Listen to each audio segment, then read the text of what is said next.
Келдің не болып қалды ма? Босаң Сәлем достар, бүгін менің анам Red Flag ене бола ма, әлде Green Flag ене бола ма, соны көретін боламыз. Тойда әйеліне бірінші торт беру. Осыны мен сұрайын деп жүргенмін айтпашы. Иә, кімге бересің? Әйеліне? Торт жеме жүрмең деді. 9 ай 9 күн. Мәпелеп түн ұйқысын 4 бөлген. Тортқа бола ма?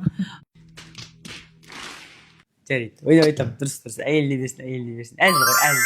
Біздер тортымызды Сізде торт болмады? бәрі жеп алғанбыз кезінде. Сіздерде торт болмады? Бірінші болып.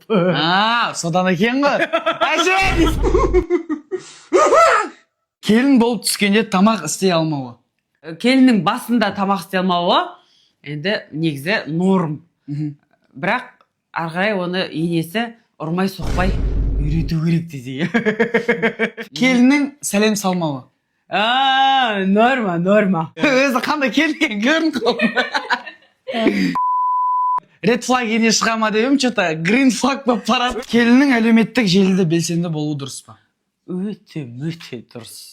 Заман талабы. Өте дұрыс. Өте дұрыс. Және келін тек өзі түсе бермей, ата-енесін бүкіл әулетті көрсетіп отыру керек.